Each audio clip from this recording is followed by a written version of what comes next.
Counselor Accents Podcast. Two school counselors who love their jobs. Oh, and they happen to have Southern accents too. Bless their hearts. I'm Laura Rankhorn. And I am Kim Crumley, and together we are Counselor Accents, two school counselors who are in the trenches with you. We know what you're going through because we're living it every single day. Let me just tell you something. I am the least person that wants to go to the grocery store. I don't like to go to the grocery store. And I have been reprimanded by a woman one time who said, you need to be thankful that you can get food. I get it, but I'm not a fan of going into the grocery store. But I will have to say that the Aldi Publix experiences are pleasant. Okay, I am confused. I'm going to be honest. Yes. You're putting Aldi and Publix in the same category. Because it's two experiences. Like any other grocery store that you go to is going into the grocery store. The same way we've done it for the last 100 years. I see you pinching your children under the... I'm telling you, JC's out of town. Okay. So shout out to all the single moms. I don't know. Oh, the single lady. Oh, the single lady. Oh, the single lady. Anyway. Okay. Sorry. No offense to anybody. Beyonce, I'm sorry. I know I can't sing. Are you kidding me? I really can sing. I really can sing. I was being funny. She's going to say, would you match pitch with me at my next concert? I hear you. Aldi's is an experience. I mean, you put a quarter in, you have to find the said quarter, and you put the quarter in, and maneuvering to get the buggy, and you know you're going to get that quarter back at the end of the whole thing. You go into Aldi's. I mean, it's like a bonanza of fresh fruits and vegetables, $1.50. They are in Coleman. I don't know where you're going. Well, that's the problem. And that's there. This is what I'd like to talk about. No, this is what I'd like to talk about. I went to Aldi in Huntsville. Okay. And I spent truly like no money at all. It was like a fraction. They give you money. They give me money. Yes. They give you that quarter back. I have been telling everyone about Aldi because I did. I got everything you're saying. Fresh fruit, fresh vegetables, meat, organic meat that doesn't have added hormones or preservatives. Allegedly. Yeah. I mean, Mr. Aldi's in the back rapping. Who knows what?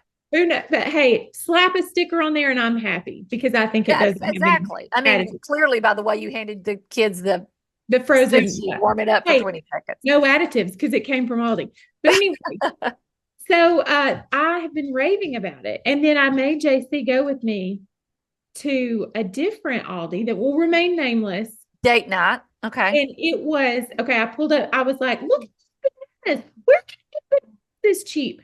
Flies coming out of them, mold all over them. And he's looking at me like, We went to the salad aisle because, I've got to lose 20 pounds by Friday. And so I am on a kick now, just eating salad.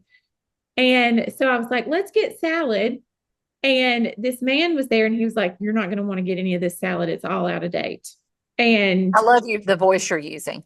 Yes, I had to lower it, So it's like an Aldi's outlet you were at. It was like an Aldi's outlet. Are you sure it went like LD's or Elmo's or something like that? But generally speaking, you are going to get a crack nut every once in a while. Like, I mean, all Burlingtons are not the same. We have said that. That's true. So not all these may be the same, but you have to admit it's an experience. It's not your typical. I mean, the cashier's going to sit there. They are not going to get up out of that seat for love or money. They are not going to get up. And then the opposite is Publix. We've got to tell our experience with the Publix guy in just a second. Oh my gosh. But the opposite is Publix that will drive you, will get in your car, go wash it for you if you need while you're grocery shopping, bundle everything, beg you to let them take it out to the car for you. So, I mean, they're complete opposites, but they're both experiences. And two, you have that aisle down Aldi's where they're selling garden wear plus children's. It's a grab bag. Where are you going to get that? True, Publix is going to be more expensive, but it's an experience. I mean, they're going to give you a cookie and you're Yeah. going to taste the tavern ham. Okay. You're going to taste the tavern ham or whatever else is out there. And people work there forever. I mean, it's like 80-year-olds that have been working there since they were 20. I'm like, this has to be a good place to work. Yeah. So I am just saying those are two vacay in the world of grocery shopping. Those are my vacation grocery places. What does it say about me that I kind of want to go grocery shopping right now? Like I want to leave this and I'm go. leaving and going, but not anywhere but a Publix or an Aldi's. Those are that makes it fun. I mean, Yeah. I'm so interested, but I have to tell that Laura and I were at speaking somewhere, not in our hometown. So we went to a Publix and we were in a hurry to get back to our Now you're going to tell session. this story.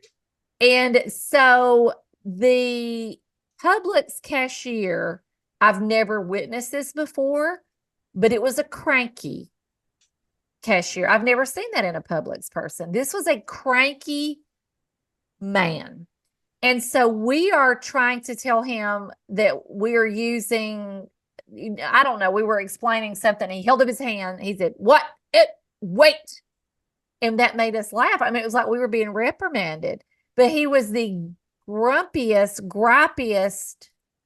I don't know how he still had a job at Publix, but anyway, it made us laugh so hard because and you could tell everybody around him was so terrified of him. It is like an elf being angry at the North Pole because those things don't go together. They don't go together. Cheerful at the North Pole, you think happy at Publix, shopping's a pleasure. So the job has got to be a pleasure. And what hold does he have over them? What hold does this man have over him that they're not getting rid of him? He was horrid, but you could tell it was years of horrid because all the kids that were working, they were kind of traumatized. And I kept saying to one of them, hey, he's trying to tell you something. And that kid was like, we hear him. It's like, we hear him. Yeah. And I just think this is funny. I just need to throw this in. We were there to get door prizes. We were looking around like, okay, what can we get? What can we get for door prizes? You grab something and I grab something. And like, you're holding fireworks and I'm holding donuts. So yeah. I mean, they didn't go together. We didn't have time to think about it. We should have looked at each other and said, okay, we can do better. Like, let's go with one of these themes. But instead we were like, sure, it works. And so as a door prize, we gave out donuts and those little rocks, the things that you throw on the floor and they pop. And yes. And I will say that we had leftover donuts and I brought them home to B12, my husband. Now B12 will eat anything. He is not picky. I'm just going to say that. And you can tell by his girth. He's not picky. He's going to eat it.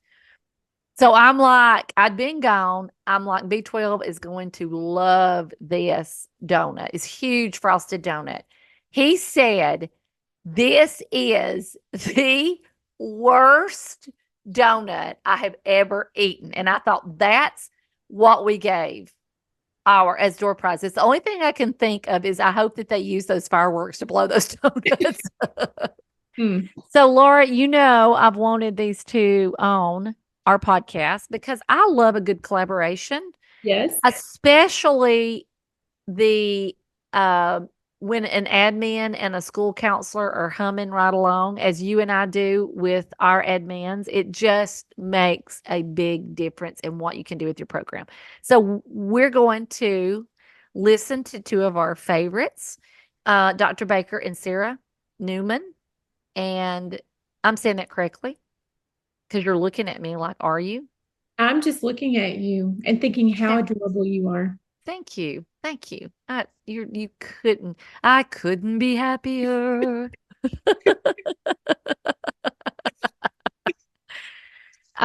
So let's listen. All right. So for as long as we can, it's just going to be me. And I am so excited because Kim is off with technology issues somewhere. She has a collection of computers. She has about 4 different computers, and because they keep replacing them for her, and she can't get any of them to work. And so I want to tell our audience that she was so excited. You guys were at our Behavior Detour conference. She spoke at our Behavior Detour conference. And she came to me and she said, "Oh my goodness, we have got to get them on our podcast." She was blown away, and for good reason, because you guys have this wonderful partnership, and it is something, it's so refreshing to see a partnership like this. And so I'm going to start by letting you guys introduce yourself and tell your roles, and then we'll get into some questions. Sounds great. Okay. I'm Sarah Nauman. I am the school counselor at our elementary school, pre-K through second grade. I will be going on my 3rd school year as a school counselor at our school, but I've been in the field of mental health crisis counseling since 2012. So I've been doing this job in some capacity for a really long time. I have a really, really big heart and passion for the younger kiddos, play, creative expressions, and that shows very brightly within my counseling approach, no matter what setting I'm in. So very passionate about our youth, our kids, they are our future, and very passionate about counseling in general. I love it. And I'm Heather Baker. I'm the principal at Dorothy Simon Elementary School. I get to work alongside Sarah, which is amazing. I was principal for 2 years without Sarah, and my life was drastically different, not for the better. So I'm very grateful that Sarah joined our team and that we've been able to create this partnership. This is going to be my 5th year at Simon, my 13th year in education. And I've had my own experiences with trauma in my life. And so I think that's where my soft spot and my passion for everything SEL comes from as well, that I'm a big believer in supporting social emotional of everybody. I love that. Sometimes you're a little bit more tender, I guess, when you have experienced something. You're able to understand that everyone has a story. That's something Kim and I are very passionate about. Everyone has a story. So I love that you use that. Kim and I always say we're never going to go through something without making it serve a purpose. And so it sounds like you're really doing that with what you've gone through, and now you're using it to help students and teachers. Yeah, absolutely. And Sarah and I, we have this conversation daily, even over summer break, we still communicate daily. And this comes up all the time. And the reminders to each other that everybody's got baggage. Everybody has things in their suitcase that they carry around with them. And so we keep that at the forefront of our minds, working with the adults and with the children. So you guys are at this school together, and Sarah, you came on after you, Heather, were already there, right? Yeah. Okay. So how did you know Sarah was the perfect fit? Oh my goodness. Yeah. So I've been thinking a lot about how I want to, talk about that in this episode. And for me, you go to principal school, right? You get this master's degree in administration, and much like becoming a teacher, there's not a lot of training in dealing with difficult behaviors. And so I think the traditional image of what a principal is supposed to do, when there's difficult behaviors going on, is that, the teacher has exhausted all their options, they're at their wits' end, and they're going to just call the principal, and the principal is this mighty force that the kids are all going to listen to, and that I'm going to walk in the room and I'm going to say, "Johnny, get up and go to the principal's office with me." And for 2 years in my job as a principal, that did not work. And it wasn't good. And so I really started to research for myself, supporting kids with social emotional needs, dealing with the youngest children in my building. How can I connect with them? How can I build relationships so that they will listen to me and come with me? And how can I provide, meaningful conversations and restorative practices. That's not just going to be sitting here and have a lunch detention and really you're just rolling around the floor screaming. And when I interviewed Sarah, she came with this wealth of knowledge, coming in not only from the school setting, but outside of the school setting, her clinical setting, and could explain to me in an interview, basically without being asked, all of those keys that I was struggling to find of how does this work. Sarah knew. And she's like, oh yeah, that's great. That's easy for me. And I love it. And I love chaos. And I thrive on chaos, I think she said, which is very true of both of us, really. And she said, I'm just very honest and I'm upfront and I take the bull by the horns. And I was like, yes, this is my person. And so, she just was very confident in who she was and did a great job talking about her experience. And it was kind of presented to us in, and I hope this doesn't embarrass you, Sarah, but Sarah was very happy in her other job as well. And so it was kind of a take me or leave me type of situation. Like, hey, I would love to join your team and bring my assets to your team. But if you don't want me on your team, this is who I am. And that's okay. I'll take my talent elsewhere. And I was like, we have to have her. I can't live without her. So, and she has surpassed every expectation I had. So, and I will hype her up and say that she is receiving an award, a semifinalist for School Counselor of the Year in the state of Illinois. So she should be number one. No disrespect to the number one person, because I'm sure you are amazing, but Great. Sarah Nauman is definitely deserving of that award. So she is so sweet and kind. Yeah. Yeah. So she right away, she was able to answer a lot of those questions I had. And we have now this partnership has really been effective in working with our kids. That we have quite a few kids with a really, really high level of need. And I know that's not unique to our school, but what's unique about our school is we are 3-year-olds, up to 8 years old. And so they're very tiny and they don't always have the knowledge of what they are feeling. Wow. So Sarah, I want to ask you the same question because we talk a lot about making sure it's a good fit for both sides. And and it sounds like she said, you were happy where you were. So what was it about this school that let you know this is the place that I need to be? Well, I think very similarly, I had a very similar experience on the other side where I had questions. I presented what my school counseling program is going to look like, and they very much so. It was a team, a lot of people on our team, which I love now in hindsight that I'm on the team, that we do that interview style where there are a bunch of different people in the room, because all of them unanimously were able to answer my questions consistently. First of all, huge, supportive. I think when I, talk with young counselors in the field looking for positions, I always encourage, you are interviewing them as much as they are interviewing you. And so what vibes do you get? Vibes were immaculate. What answers to your questions are you getting? And what questions are you planning to ask? And for me, it was, this is my program. How is this going to be received? What is this going to look like in your school setting? What does the support look like between counselor and teacher and admin and counselor?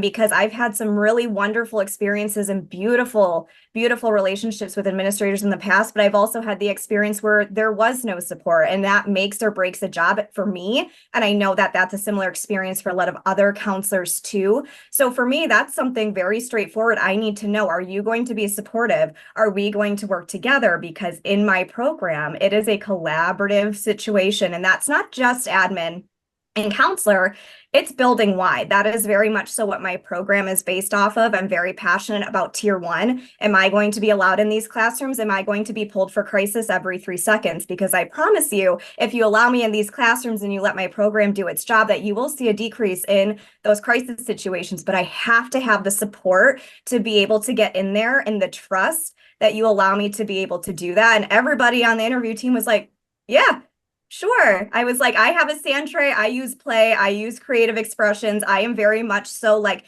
you peek in or you're checking on me. We're playing. We're on the floor. We're doing arts and crafts. How do you feel about that? And do you trust that what I'm doing is effective? And they all were like, yeah.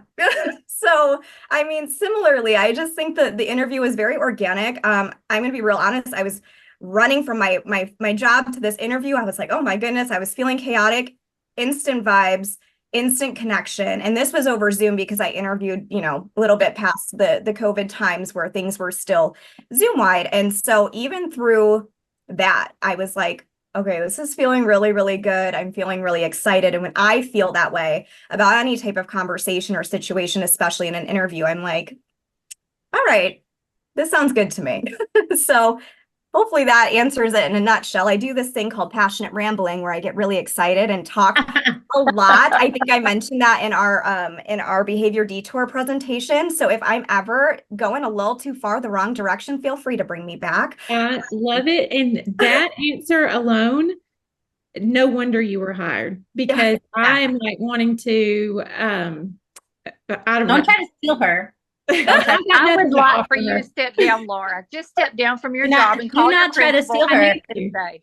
Because I tell everybody I'm a Scorpio, and I'm very kind, but do not try to steal my Sarah Nauman. But it's her ability to articulate her knowledge and that confidence. And for me as a principal, I don't have an assistant principal or a dean, or I don't have a deep district office of any kind. And so when Sarah came and said, this is my curriculum for teaching with students, and here are the standards they align to, and this is the plan, and can I do that for you? It was like, why not? Like, I can't imagine why any principal would say no. So I guess if there were to be advice to other counselors applying or interviewing, it would be as prepared as Sarah, and be as upfront about what you want your program to look like. I think that's really key, because if I worked in a district, I think people have to, Sarah and I talk about this too, that also what works about our relationship is we understand each other's roles, or we take the time to learn them. And so there are barriers that I face as a principal as well that are not by choice, right? So there are state laws, there's district policies, there's district procedures, there's things that I don't have the clearance to do. And so a lot of people think that principal's that Wizard of Oz that should be able to just snap their fingers and make it happen. And Sarah and I have had to many times sit down and I say, well, here are the barriers that I'm facing. Here are the what ifs. Here's what I would need to make that happen. And we kind of check each other and we work through that. So I think that's a really important key to our partnership, is knowing that, you should be prepared, have a really beautiful idea of what your counseling program you would want it to look like, but understand that maybe that's not possible at every school. And maybe that's not all within the principal's control. Yeah. Oh, wise words. I'm coming in and I feel like I'm with three professional women, and then it's me over here in the corner on my phone. Nothing working in my house. Hey, listen, you made it. We're happy. We're glad you're here. I'm on my cellular data. So I don't know what has happened to my internet, but that's a problem. I don't know how much of the conversation I have missed, but I will. We're finished with the podcast. Okay, so. Good. We're good. Thank you. I will. Y'all are so funny. I will say that the words coming out of your mouth, Sarah, and the excitement I feel about when you say words like your program, you're building your program. We hear so many times from counselors who have an idea and they're very frustrated because they don't have that collaboration from the principal and that support and that time that you're taking, Heather, to get to know what her job is. It's so frustrating for counselors. And I think principals miss a huge opportunity by not understanding what they have in a really good counselor and letting them build that program up. So I applaud you as an administrator. You're using her to her best ability, because you're letting her build that program and continue. It sounds like she's amazing, and it sounds like above and beyond. Yeah, and I guess Sarah and I sound like a broken record. We talk about that a lot too. As Sarah goes and talks to new counselors and does mentoring and speaks to classes. She's trying to give the best advice too. And I guess I don't know. As a principal, I just can't fathom why you wouldn't want that. And so that frustrates me as well, because I'm like, gosh, I don't know why I wouldn't. On the most surface level, most selfish sounding thing, Sarah makes my job a lot easier. And so I don't know why people wouldn't want that. In the 2 years that she's been there, our behaviors have decreased tremendously. We're able to get kids, keeping them within tier 1 and not having to go deep into tier 2, tier 3 interventions for behavior, because she's doing such a beautiful job, and that's making my life easier. So my advice to principals would be, let it happen, because it takes a lot off of your plate. And so, before Sarah came, truly, I was burning out at my job and probably would not still be there if it weren't for her. So I don't know why some principals are reluctant to have that partnership. I really don't. You're talking about that burnout. Did I jump ahead of somebody? I can't tell because I'm on this little phone. You're talking about that burnout. And I think that's what a good partnership and having a good leadership team at your school are. But for you guys to understand behavior, were y'all on the same page on behavior all along? Or was there a learning curve for either one of you? Because oftentimes the administrator sees discipline as discipline, and the counselor is the one who's looking at the root of the problem and the behaviors, telling a story. So what has that journey been like? Because we know in 2 years we've seen an uptick across the nation in those behaviors. So was there a learning curve for you, Heather, or were you already there when Sarah came on board? I think I was getting there. I think, principals, again, we have that stereotypical or that expected role where teachers, they expect that the principal is going to go in, remove that child, fix the problem. And sadly, and I don't think this is necessarily the case at our school, but there are a lot of teachers that want justice in some way.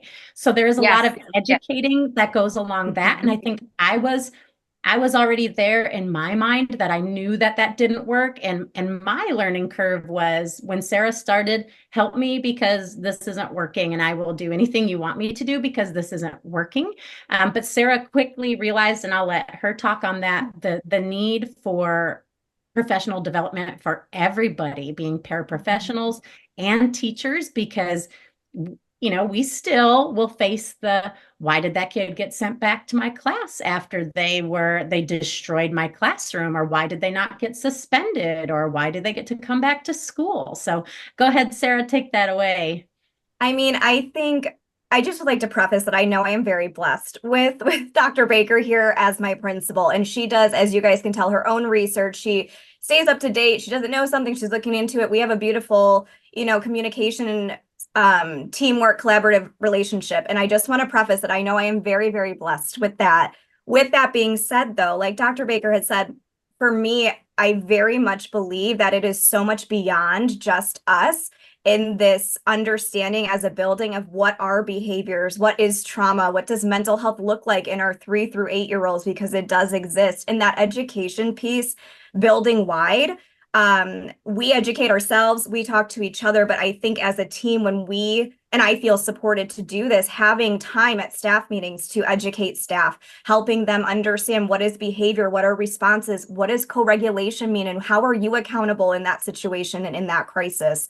I think that is a huge piece. And we learn from each other when we have those conversations and those meetings and those PDs. We learn from the teacher's perspective. Well, this is what I see, and this is how it frustrates me. And what happens when you have those beyond the education is you're creating a relationship of trust, not just between us, but between us and our staff. And that includes everybody.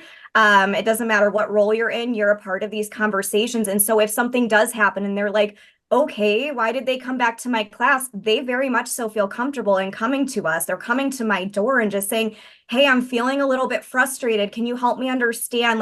And they'll pull things in from the PDs. I know we talked about trauma. I know that there's something happening that maybe I don't understand, but can you help me understand how to help this student, or just help validate the fact that I'm frustrated that they came back in after throwing a chair in my class? And I think that's fair. So this time that I have to give these educational pieces, even if it's 20 to 30 minutes a staff meeting, are huge, not just for us, but for our relationship with our staff in the building. And those relationships and those I consider that tier 1 intervention, those staff meetings, those educational pieces, they affect our whole building, they affect our students. And so when it comes to being on the same page of behavior, I look beyond just us being on the same page and also just building wide. And I think that we do a really great job with that. But I also recognize that I have the support to take the rein on some of these staff meetings and to put these PDs together. I also have an incredible social worker who is wanting to work with me and help educate. Her door's also always open. She has a very similar approach. So they have more than just us to come to process, to understand. And I think that that makes a huge difference in our building, not just us being on the same page of behavior, the flow chart. What is the difference between discipline and accountability? Why is that important? And how do we as staff and as the adults in the space be accountable for our responses? Because we are human and we have those, but what are we doing? Mm-hmm. And it comes with a warning, though, I will say to the counselor that, it does increase your workload. Like Sarah is working, WERKING, constantly all day, because what's cool is that our teachers and our paras have begun to acknowledge that it's not a bad kid issue, it's a social emotional issue. And so they're sending to kids that they would normally send to me, and they're sending them to Sarah first. And sometimes I find out about it later. Sarah always fills me in, but she doesn't have to tell me right away every little thing that's going on. I'm not a micromanager. And it's really cool that our staff is realizing, you know what, this is probably more of a social emotional issue. Let's send them, let's see if Mrs. Nauman can talk to them first. And then Sarah usually troubleshoots first. And then if it becomes a bigger issue, it comes to me, and we usually team approach that as well. But, so side note, it does increase your workload. So if you're, wanting to be a school counselor that's always sitting at your desk and has a calm environment, that's not what this leads to. No. Absolutely. You guys are there. I am so blown away. I will say this is what Laura and I preach. This is our message, and to see it in action so beautifully with you two is exciting, and it inspires us. I think some things that you have said is I hear that you have that empathy for the teacher, and we do too. So really for teachers, for us to educate them and get them to see this is going to be hard work, but in the long run, it's the only thing that makes a difference is getting to those roots and teaching those skills that they are missing. And it is a lot of work. Dr. Baker, I think when you say they're sending them to the counselor first, they're getting it.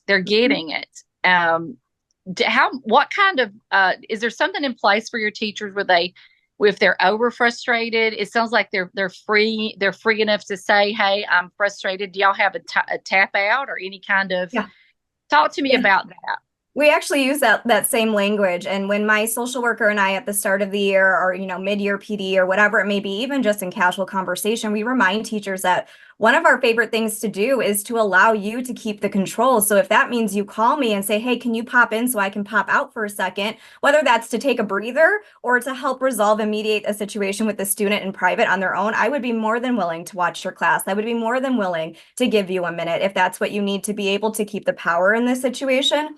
Would love to do it. I think, though, with that, they have to feel a sense of confidence in being able to do that. And that, again, circles back to that PD and that education. And something that I also just really work with other counselors on is these classroom lessons that I do. I invite teachers to stay. I want them to stay. It's not their job to run the class when I'm there. I want them to stay so they can hear the language, so they can learn the skills. And so when there are situations like this, we can tap in and tap out, and I take their place and they pop out and they work with those students or whatever. They know what language to use. What coping skills, Johnny, did you try, or what can I help you with in this situation? So it's not always me responding in the ways where it's like putting out the fire or whatever. These teachers ask me to tap in so they can tap out and take care of it on their own. And I think that is so powerful. But again, they have to feel confident in being able to do that. And I have seen, even just from the start to now, and I've been there a short period of time, our teachers are feeling more confident and they're using that language. And it's so beautiful to see, because we want these teachers to keep the power. But we also, again, we always validate you are human. And if you need to tap out just in the sense that you need to take a bathroom break or walk away for a minute, I support that. Let me know. And then we can process it in private after school when we feel we can do that. But we're not going to, talk about it in front of the students.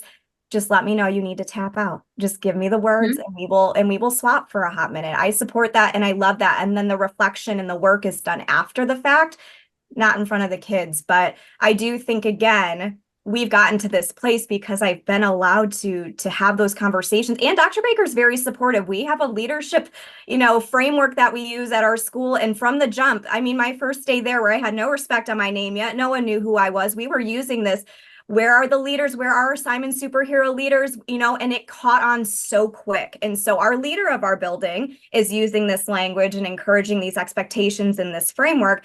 So our teachers bought in, our paras bought in, our lunch staff. I mean, everybody knows that at Simon, if you ask a student, what is leadership? They can tell you. Show me what leadership looks like. They can show you. And so again, this universal, these tier 1 things, this universal language, this education, my ability to teach and model and be in the classroom so that they can see it in action in their own space, I think is huge. So to circle back in the tapping out, yes, we do that. We support it. We love it. But again, it takes so much, I feel, to get there and to feel the staff to feel that they can use that. And Dr. Baker uses this language where it's like, I'm allowing you, I'm giving you permission to do this. And when you hear that from your leader, it's like, whew, okay, so I can do this. I'm not going to be shamed or, it's not going to impact my evaluation. I can tap out and be a human for a minute. And that's acceptable. And I think that administrator support building wide, again, I think is key for these types of things to work. My gosh, I'm so glad you said shame, Sarah, because that's the word I wrote down as you started talking. And we talk about empathizing with the teacher. I can still remember being a middle school teacher, my first year teaching. And I remember the student who was acting out that I sent to the principal and they got sent back and they continued with the same behavior and I sent them out. And I still remember how frustrated and angry I was. And I hold on to that because we have to remember that it's difficult to have. And in my case, I taught band and I had 75 kids in the room, no teacher's aide, just me. And so it is a difficult job, when we are focusing on just behavior or just one part of the student's day. Our elementary school teachers are teaching every single subject of the day and helping them figure out how to go to the bathroom and getting them to stand. They're overwhelmed. And I think a lot of it does come down to shame. Teachers are inherently, I think, perfectionists, and a lot of type A teachers out there. I'm type A myself, and we don't want to let people down. And, I'm big into Brene Brown's work. I assume a lot of you are too. And my life changed when I started to really learn from Brene about shame. And I thought that anger that I felt towards that student's behavior was really shame and embarrassment that I didn't know what to do. And so I think we need to keep that in mind as well. And Sarah and I do that when teachers don't ask for help or when they want that child disciplined.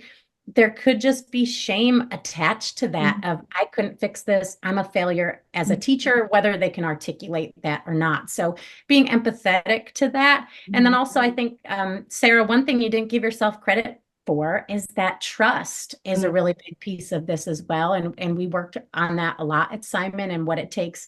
Brene Brown has a framework for trust, the anatomy of trust it's called, and it's an acronym called BRAVING.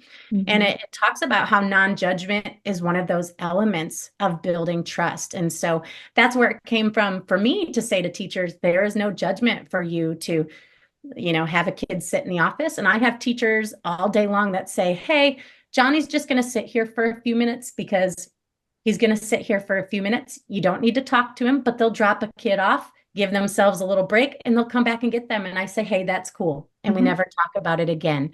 So building trusting relationships is the way that you get people to want to let you tap out.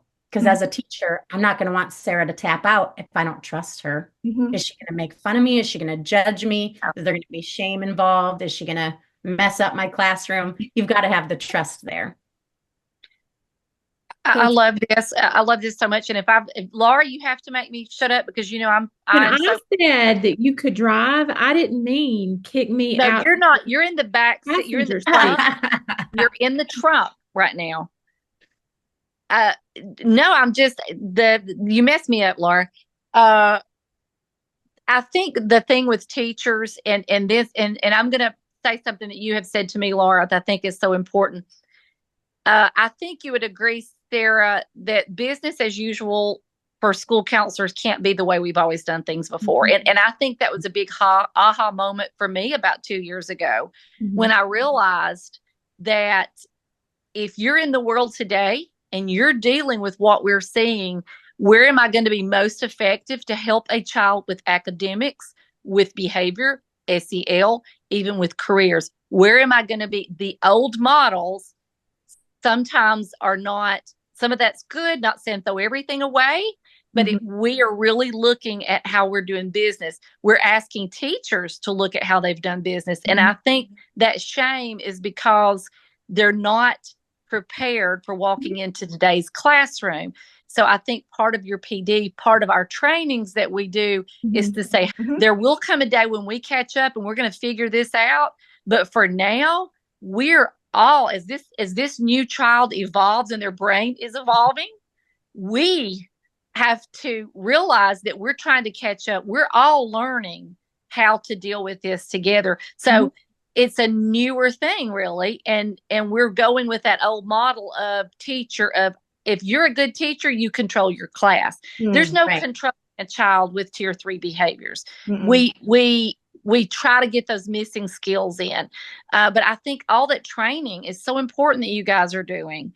I'm thinking about the counselor who may be hearing this and thinking, man, the culture at this school is so fantastic. And we're big on rubber meets the road. So I would like to ask, as a school counselor, Sarah, what advice would you give them on starting this process to maybe create this environment at their school? And then I'm going to hit it to you, Dr. Baker. And we both called you Heather, and I'm sorry. Oh, gosh, please do. Dr. Baker. Heather is more than fine. Just Heather is fine. I'm calling her. I was saying Dr. Becker, so you would be respectful. Since gosh. I always joke. I joke with my husband. I go, you get your doctorate just to insist that everybody calls you Heather. Don't call me doctor. Yeah. Well, and again, I feel like I sound like a broken record. You did it so fast, though, Sarah. I don't know. It's not overnight, but for Sarah Nauman, it kind of was. Okay, I did it so fast. I also had a foundation that was already built with this culture of all in for all kids, which is literally what we're talking about right now. So that had started years before I got there. So yes, but also I had a beautiful foundation. And unfortunately, as you guys know, a lot of our counselors don't have that foundation and they're running in circles and they're like, where do I start? And I actually have a whole different presentation on this. And again, I sound like a broken record. It starts with tier 1. And that is something that I think is really hard for leadership in the building, whoever that is, if that's principals, assistant principals, director of student services. I think it's hard for them to understand that that is something that takes time to see results. And I think, unfortunately, when you have a building that's on fire all the time, tier 1 takes a back seat in the SEL world because you are having to respond to crisis. And I think that's really tough. But for me, and what I really encourage counselors to do is advocate for these tier 1 interventions. And that, I think, for me, goes so far beyond classroom lessons, which are very important. I think it's, again, this universal language. It's being able to do these PDs and do education with your staff and have these conversations. It's at our age, especially universal visuals. So we have coping skills posters and we have leadership visuals and everybody in the building uses them. And I think that is very important. Again, tier 1 for me, I feel, are these committees. It's all of the staff that can be involved on our social emotional committee, even our sunshine committee, because our staff needs to feel supported and loved and celebrated too. We just started a new committee this year, an equity, diversity, and inclusion committee with the blessing and the support of our principal, thankfully. But having these committees where we can get staff from every team and every avenue to be a part of this collaborative experience, I think is what climate and culture is all about, is being on the same page, feeling heard, feeling seen, learning what you need to know to be confident in your role, whether that's academics or social emotional. I mean, there are so many things that go into having a climate and culture this way. I firmly believe it starts in leadership. And I think that that's also tough because that's sometimes out of our control. But when you have this collaborative relationship, it makes it so much easier. And I think, speaking from my own experiences, the disconnects that I've had with administrators in the past that have made jobs really tough for me is, again, that misunderstanding of roles, not feeling like they want to learn more about what I want to do and why. And so you don't get the support. And I think I was much younger in my career at that point. Those conversations would look a lot different now. And so when I encourage younger counselors of, you need to advocate for yourself. And again, if they don't like what you're presenting, what does that mean to you? And what options do you have? And, but I think having the teachers trust in you, I think helps with the buy-in with the administrators as well. So I think sometimes we harp and we're not feeling heard, that we give up. Keep having these conversations. When you push into those classrooms, that work is beautiful. Even if you can't be pushing in the ways that you want. I'm blessed enough to go in twice a month, but there was a school where it was very high needs and I could get in when I could get in. But when I got in, those moments were beautiful, not just for my students, but for our teachers. So I think all of these things tie into the culture and climate. And I think committees are a big one for me that I think people just kind of overlook. It feels like extra work. We don't want to do that. We don't want to sign up for that, but I think they are so important. And I think, again, these tier 1 things, I just can't speak enough about it. I have a whole presentation about it. I'm very passionate about it because it is something that just gets pushed to the side. And I think that is so key when we talk about staff feeling supported, culture and climate. Again, being on the same page, because your culture and climate won't be great if everyone's feeling a different type of way or they're gossiping or whatever.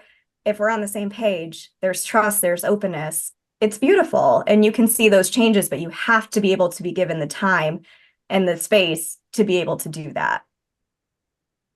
Oh, well said. Like, Kim, do you think that I am as well spoken as she is? Go ahead.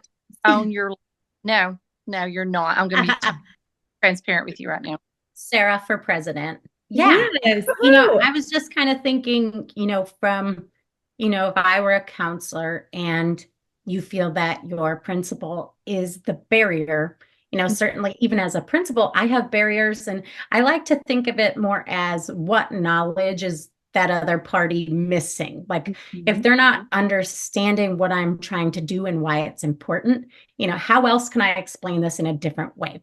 So if there's an initiative that you're very passionate about, try explaining it in a different way. And you have to know that it gets a little political, and you have to know your stakeholders too. And Sarah's really great about coming to me and saying, what are the priorities for the school year? What are the other things that are on your plate? And then I can share with Sarah that right now, the United States is going through a huge shift with the science of reading and our reading practices, and that's overwhelming, and that's a big deal, and people want to see reading test results go up. And here are the other things that are on our plate that I'm being asked to do by our school board, and that's where we sit together. And something that I love about Sarah is that SEL will always be her number one priority, but she keeps in mind some perspective that there are other issues at play too. And that's where we can start to collaborate, where Sarah says, I know you've got X, Y, Z, and you really need to talk about that at the staff meeting, but where can we squeeze in 10 minutes for a mini,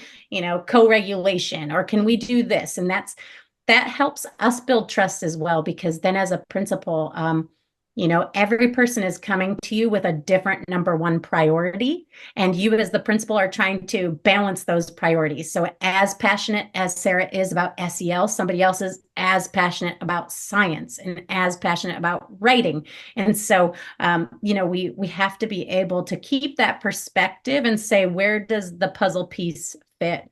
And of course, I know that SEL is the plate that everything else sits on, but that takes educating as well. So if you are finding your leadership to be a barrier, I would say try saying, hey, can we sit down and can you just explain to me, what are the goals for the school? How can we work together, and maybe just work on educating them as well? Those conversations, I think, are so key. And again, these experiences I had with what I felt to be challenging administrators, I do think there was just a lot of misunderstanding. And I think I could never be an administrator. And I think there is so much going on that sometimes these conversations I wanted to have, they weren't able to be had because there was so many other things going on. And I get that. I think too, some advice for counselors is if you have an idea, have it ready. And if you get the blessing, be ready to go with it, because a lot of the times I get the blessing, but I'm the one doing. And so I'm executing the vision, right? I needed to share with Dr. Baker. We're talking about it. She's on board. She supports me. She shows up to the meetings, but I'm the one driving the bus, because I can't throw that onto my administrator's plate and be like, okay, well, SEL is important. Let's get to it. Like I'm taking the reins on that, and I want to be helpful, and you're part of this process with me, but I'm not throwing that on your plate. And so when I present things, I also have a plan that I'm presenting and I can execute it. When I asked about this equity committee, I didn't really know what I was doing, but I threw together an outline and we had a committee meeting, and it's been thriving ever since. And so I didn't expect Dr. Baker to call the meeting, do the invite, any of that. She gave me the blessing and we ran with it. So if you have ideas, be confident in your ideas and have a plan, and be ready to execute it, because we can't put that on somebody else's plate, especially an administrator, because that, again, it's not helpful for your relationship to be putting something else on someone else's plate. And it's really, it feels good for you to be able to have the reins and do that and see the outcomes and the changes that come from that. So your ideas are important, believe in them and execute them. Yeah, Sarah comes to me like an episode of Shark Tank, like every time she comes to me, other than the EDI committee, because, we're both figuring that out as we go. Everything else is pretty much prepared. Like, here's the first week of what that instruction would look like. And then she's like, okay, sharks, you want in? And I'm like, it's very hard to say no when Sarah says, this is the idea. This is why it's important. Research says this. I know in my master's degree, they said, find 3 other people who would agree with you. If you have an idea and say, we should do this in a school, who are 3 other people that agree with you research wise? And Sarah comes to me and says, this is what the research says. This is what I've noticed in our school. This is what it can do. And here is part or all of the finished product, and I'm going to do everything for you. It's very hard to say no at that point. So it's a great strategy that she uses, and it just shows her knowledge and her commitment and excitement.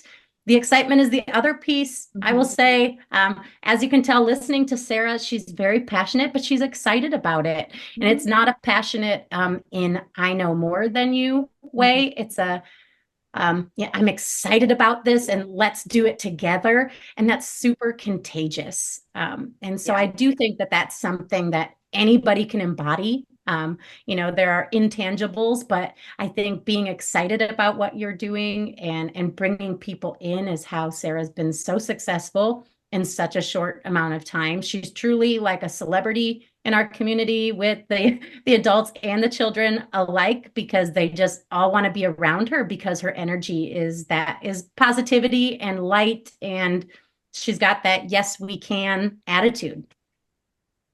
And you know who wins? The students win, because you two are such great leaders. I mean, just listening to both of you, that's one of the trainings we do is on leadership and what kind of leader are you? And both of you are I'm just thinking y'all are the epitome of that great leader.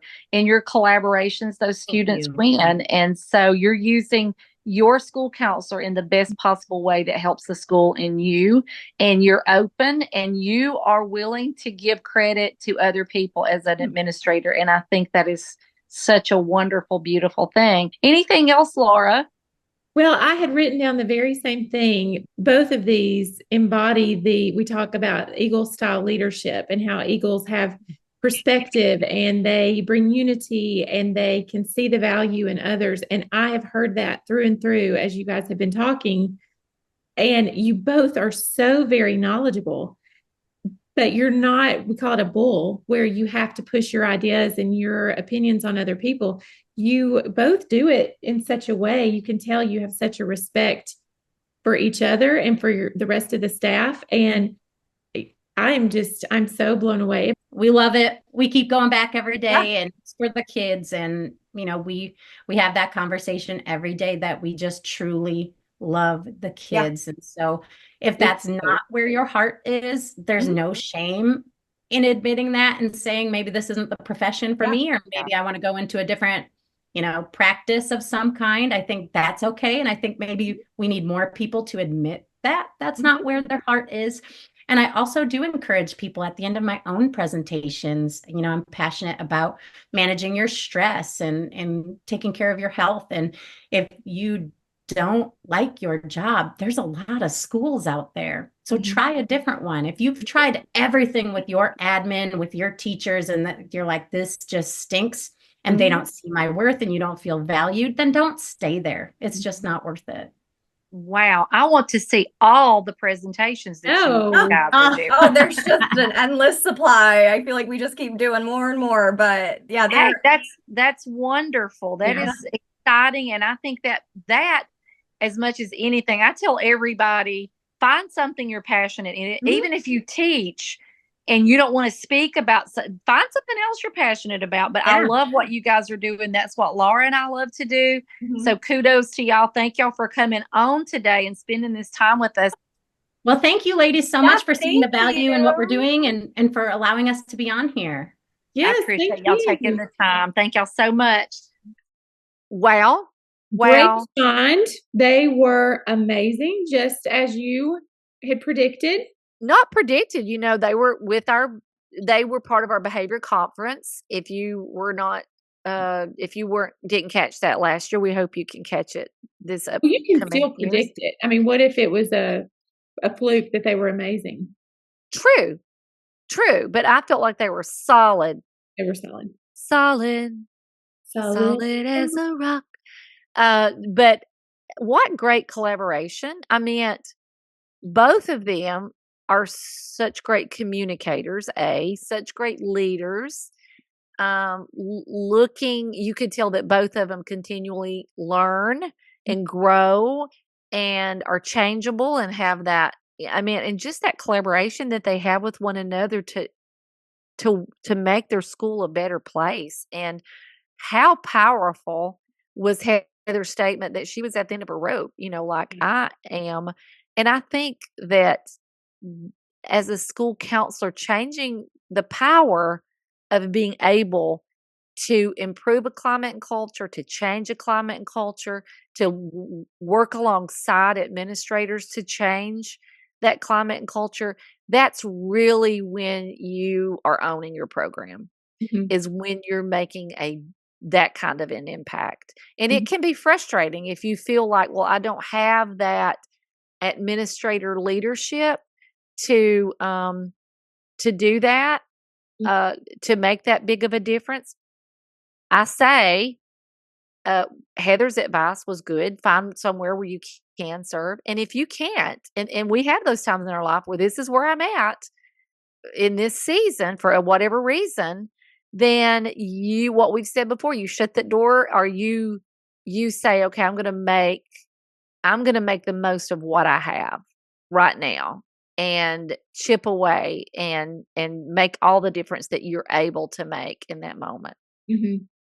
That's so good. And that's what I kept thinking as they were talking. I thought about our conversations that we have with school counselors. And, we hear from people all the time that don't have that kind of relationship. So that's why I really wanted to know, where could you start? Because maybe it's just a lack of communication. Sometimes it's not. Sometimes it is just flat out, like Dr. Baker said there at the end, if you have tried everything and it doesn't work, then you may need to find somewhere else. And sometimes it's not. But sometimes it's just what we talk about with, sometimes administrators don't understand our role, and we have to understand theirs as well. I loved that piece that they were talking about. I don't know if it was before you came on or not. I heard, How powerful is the language that they use with each other, where they say, what are the barriers that you're facing on this? I mean, talk about that right there drops the barrier. That right there lets your guard down because you feel safe whenever it's a barrier that you're facing. It's not something that you're failing at. It's not something you can't do. There's a barrier that you're facing.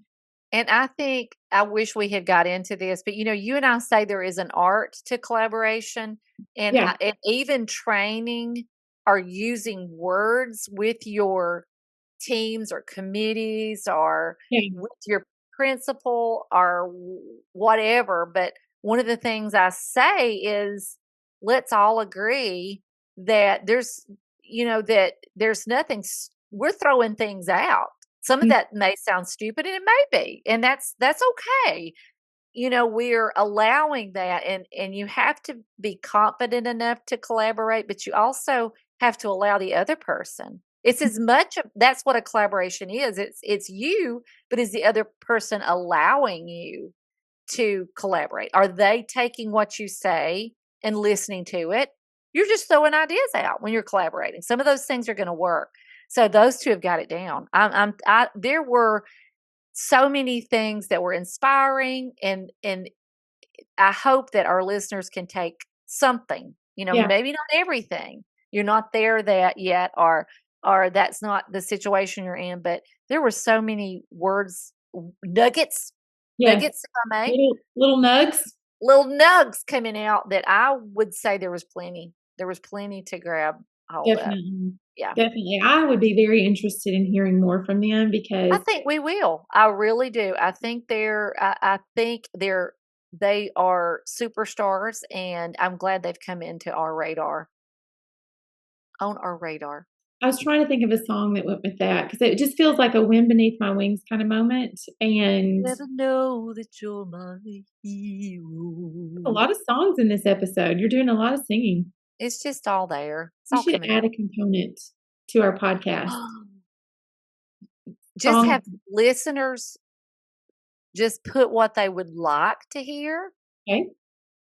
Oh gosh, we just had somebody write in now, and they said less singing. I don't know that one. Well, okay, where are we going to be? What can we do, and how can we help? Well, I love that. I love what you just said there. Everything was working. Depending on when you're listening to this, we may have already been at ASCA. We may be at ASCA now. I don't know. I don't know when you're listening to this, but ASCA is coming up. And what else is coming up? Oh yeah. Teasers, things we can't yet talk about. You're always so afraid I'm going to say something I shouldn't, and No, I'm not. Okay. I'm not. Because I know you don't know where we're going. I've been telling everybody today. We had a leadership meeting, and I said, I'm going to Minnesota. I'll see you when I get back from Minnesota. I'm not going to Minnesota. No, you're not. And that's the thing. I'm not worried about you spilling the beans at all, because you go wherever I get the tickets, and I get on the plane. And that's it. It's a great relationship. Yeah. Great relationship. But we do have some speaking engagements coming up, and we got some big news headed everyone's way, but this is ridiculous. We've got big news, and we're speaking at places that we can't see. And I'm looking around the room, and it's all true, though. It's all true. I know what you're talking about. The teaser, it is coming, and we are speaking at places that I know we're not ready to say yet, because there's contracts you have to sign and stuff like that. Yeah. Okay. Well said. Well said. Hey, I want to read something. This is what somebody said about this podcast, and it just meant a lot. And you haven't seen this, I don't think. And so I want to read this to you. Thank you for your podcast. I've learned so much and have been so inspired by you guys and the incredible guests you have on. Thank you for being a source of encouragement and a light in this world full of negativity. And that just made our day, made my day. I don't know if it made your day right now. Since I'm just hearing it, it has made my day. Okay. You keep all the accolades. So whenever you rate and review our podcast with things like that, not only does it make our day, it helps other people find us. So we appreciate it whenever you go on and rate and review. And also you can find us on Instagram, and you can like us on Facebook. And I think that's it. Sometimes you can watch these on YouTube. Anything else, Kim? I think that you've covered everything. I checked out 20 minutes ago. I noticed, and I'm just trying to fill you in. I'm trying to pull you back in. Thank you. I appreciate you including me.